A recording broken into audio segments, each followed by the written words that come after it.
Hey,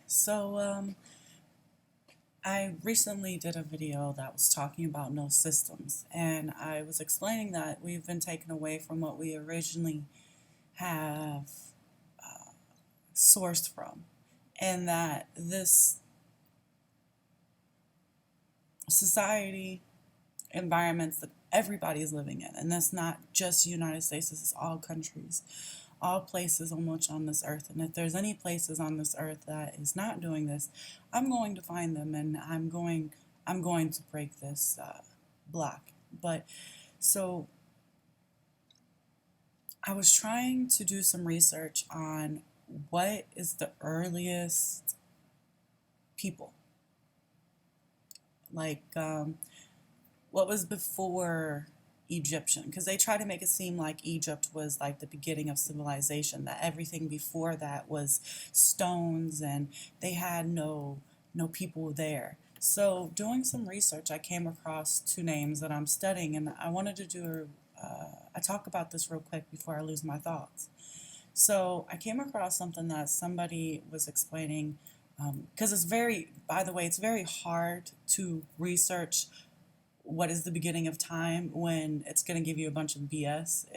By the way, I find it extremely hard to search for an answer. I'm not for sure how to put it, but I'm putting things in a certain way. Like I'm trying to figure out what they call each time period, right?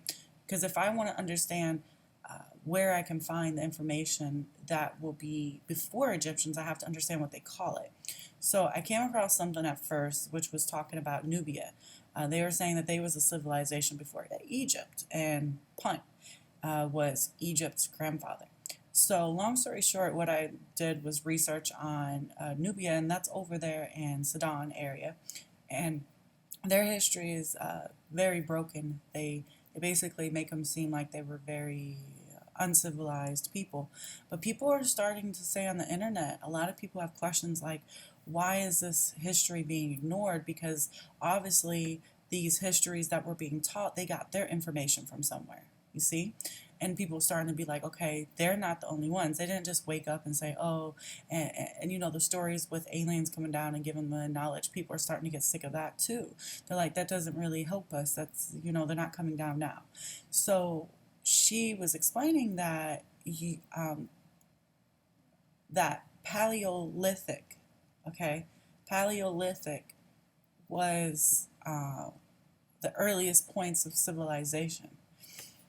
But see, that word civilization bothers me because that just means the ideal of what civilization should be, governments, money, etc. But that's not where we came from. So what I'm trying to do right now is to get to a point where I can find what we so-called consider in mainstream the earliest origins, and then that way I can work backwards. So like, which would be forwards in reality, but backwards with them. The truth, I'm going to be looking in truth, ultimate truth. I'm going to try my best because this is it's a very hard thing to describe. But so I'm at this point looking at Paleolithic, and I'm looking a little bit of research here, and they're trying to say it's the age era period and prehistoric period of human history distinguished by the development of the most primitive stone tools.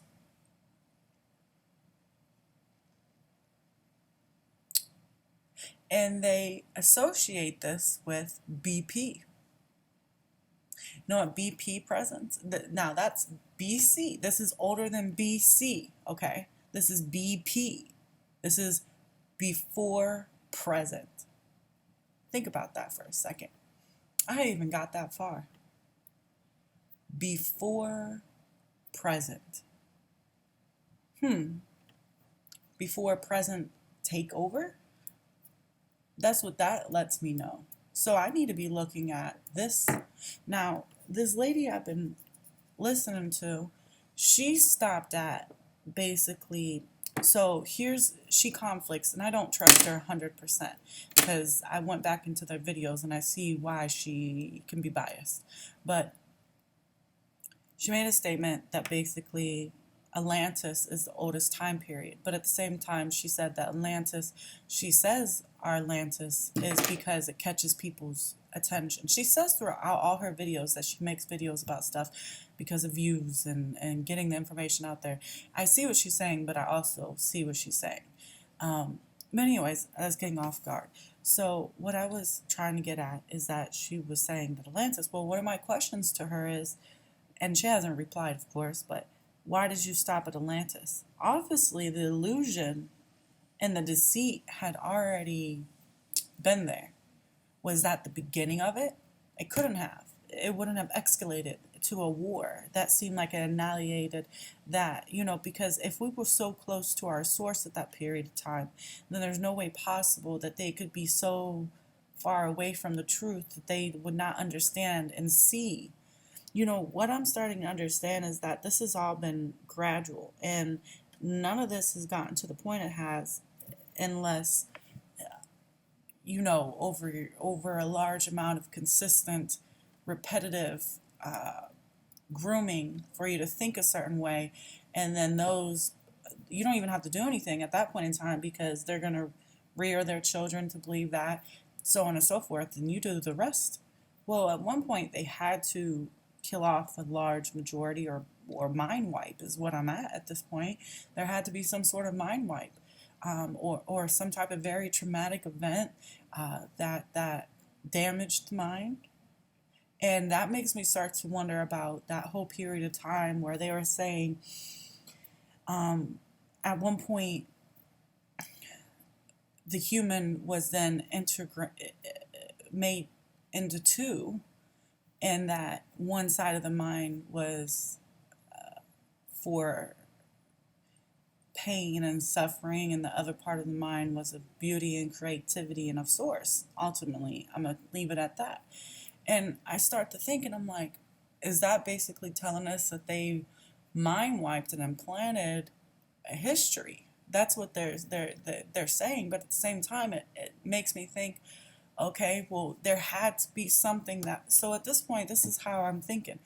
To get to ultimately, we're not stupid and we're figuring out what's going on. A lot of people are, and they're just being deceived. So at some point, there had to be something done to where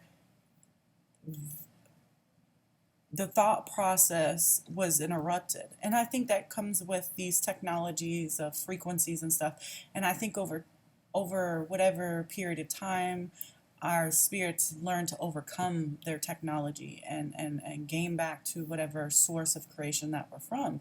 And when I say source is here, I truly mean that. I do believe source of creation is here. I don't know if it disappeared or if it was ever gone, but I believe it was taken away or something, because we wouldn't have gotten to the point that we are if we knew source. The source was part of us at all times, at every moment throughout this whole history. I guess it's just so many thoughts that go through my head when I start thinking about this stuff, because there's so many unanswered questions out there and nobody's really answering them that I can see. They play with the ideal, but they get stuck up in this other stuff that we're meant to get stuck in. And it's hard because I'm not for sure where to go with this, but I'm just going to keep researching and see what I find. But I just wanted to update you guys on some information that I'm thinking about and where I'm going with my research right now, because I haven't really put any videos or information out there. And to be honest, I've been really thinking about this type of stuff and really trying to figure out where I'm going to go. And I've been thinking inwardly. So that way, when I go looking on the exterior, I kind of have an idea of what I want to look for, but I'm open to finding all types of info while I'm looking for it. I'm not going to ignore stuff along the way, and that's why I'm over here at the Paleolithic period, because I'm trying. It bothers me when I read the mainstream stuff because I know it's a bunch of lies, but I have to surf through it just to see if I can find comments from people, agreeing that it's a lie, and then I sometimes will follow their choo-choo trains, and sometimes that'll get me off on a couple of days on just following their information, and then I got to mull over it and see what I like, and then also observe where they're coming from and who they are to make sure I'm not being deceived with another craft of illusion, because those are quite frequent right now. And I think it is because we're in a pivotal point of energy, and I think it is very purposeful for those that are looking for real, honest, ultimate truth to come across a lot of craft of illusions, because we're looking for the ultimate truth. So when you're looking for the ultimate truth, they're going to try to hide that, and it's very important to not be biased, but at the same time have a fine line of balance where you're not also being gullible. I don't want to be, people go around sprouting, be open-minded, don't be biased and things, but you can't be gullible either. You can't just fall for whatever thing feels right at the moment. I've been a victim of that, of my own self. So you just have to take lessons as you learn them, and try to move forward with them. But I'm just going to look through this information and see what happens. Much love, you guys. Talk to you in a bit.